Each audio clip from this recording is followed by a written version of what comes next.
At first, Napoleon's army didn't have too many Jews. I may say Jews at the time preferred a different career. Army life did not support carrying out Jewish instructions. There was no kosher food in the French army. There was no rabbis to instruct the soldiers. And the majority of the army was not Jewish, and he was a little unsupportive of Jews. But when Napoleon set off to conquer Russia, he already had a reputation of winning. He had control of Poland, of Ukraine, of Germany, and most of Europe. He could get his way in many of these places. Napoleon, though, needed logistics. Cannon warfare got him that far. His logistics won him Europe. He knew that well. Napoleon needed everyone on his side. His attempt to take over Russia was carefully planned. He had to carry 6 months' worth of provisions. He needed mules, horses, fodder, ammunition. Likewise, he needed cobblers, tailors, metalworkers. He set off prepared for almost everything. Victor was a leather worker from a small town in Ukraine. He was mostly Jewish. He was a shtetl. He and his mate Morris were part of the logistics support unit of the Napoleon army. They were not true combat soldiers, but they had an officer called Max, who was in charge of them, and a sergeant who died of dysentery halfway through the campaign. They carried a flag. They wore some schmatter uniform. Some spoke Yiddish, some spoke Russian. Some knew how to read and write. The support unit had about 50 men. 3 surgeons, 1 corporal called Max, who we've discussed. They had tailors, cooks, horseshoe makers, even a tent maker. Many of them just wanted to go home. By the time Napoleon realized he had to retreat from Moscow, 6 months had gone. He had lost half of his army. It was winter. A harsh winter indeed. Of Corporal Max's support team, 10 were left. Max and the 2 surgeons, also several cobblers and tailors, who managed to survive by keeping their feet warm through the retreat in the snow. Max had been working hard throughout the military campaign to try and improve his understanding of his team's language. They spoke about 10 different languages. He spoke some German. They understood him to some extent. He never socialized with them. They were like soldiers and logistics and older men and strange ones as well. They kept to themselves and spoke a different language, and they were not of the same social class as he was. The retreat from Moscow turned out to be a nightmare. As the army crossed the frozen river back to the Ukraine, they fell under bombardment of the Russians. The ice broke, and many never made it across to the other side. Victor's unit was ahead of the army and managed to scuttle its way into the frozen night. They had lost all contact with the army. They were wet, they were hungry, they were freezing. There was a blizzard all night. They all huddled under a makeshift tent and tried to stay warm. In the morning, Corporal Max realized he was alone with 2 dead men in the tent. He panicked. He ran over to the other tent. Victor and Morris and some other men were still asleep. He had never been in a tent with them. But these were special circumstances. Not only that, but he needed people with him. He was alone in the snow, desperate, desolate, despondent. Victor was in a bad way. They tried to keep morale high. They waited all day for the army to catch up with them, but no one came. They were separated and lost, he thought. He thought of his mother too, back home, of God. He realized no one was coming. It was getting dark. He came into the only tent left standing. And here he was horrified by what he saw.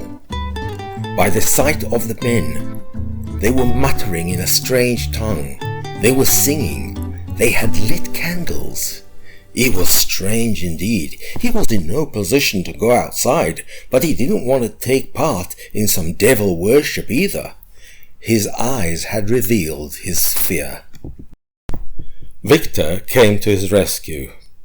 "Sir," he said, "we are Jews. Today is the first day of Hanukkah.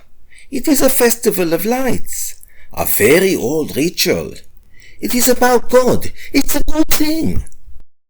Max had never spoken to a Jew. He never met one, he thought.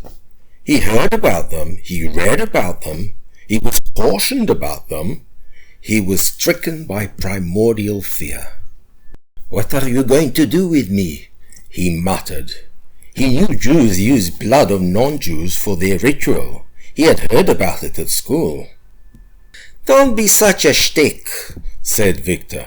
"We have a plan. We're going to save your life." Max was aware that Victor had become familiar with him.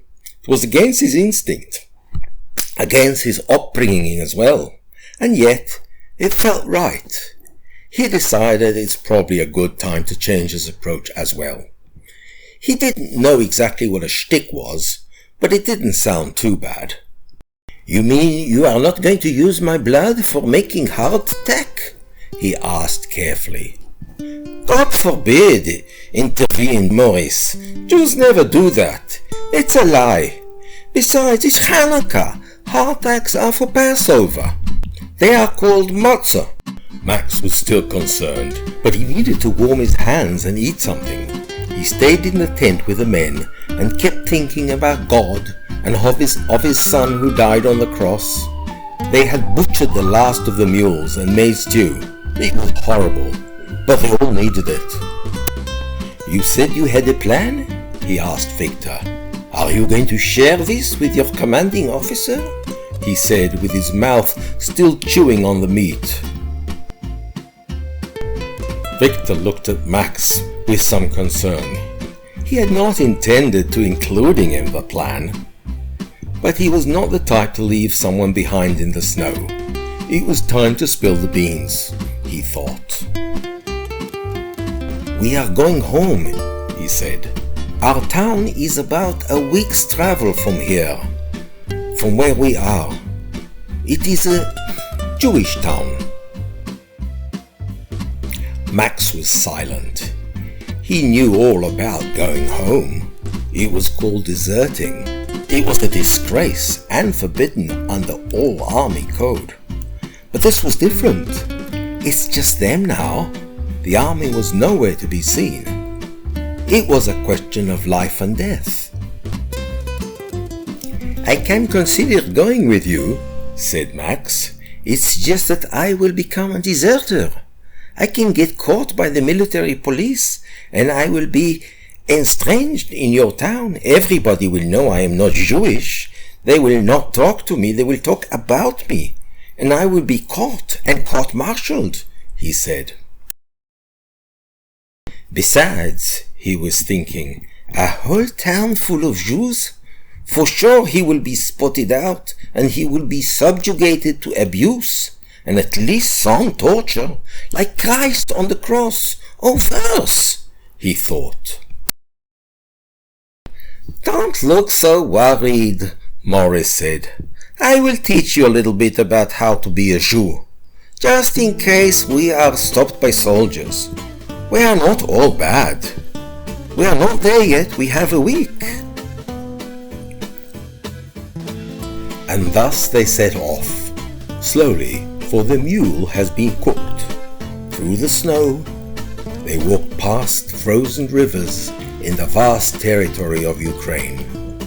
Every afternoon they set up a tent, cooked some stew, lit Hanukkah candles. Every evening, except for one, Max heard a new story about Jewish ways, about Jewish holidays, about Saturday, the Shabbos. He was filled with love and wonder, love for those people who adopted him, saved his life, gave his life context, and saved him from his loneliness and despair, and wonder at the new insight he had about Jewish life.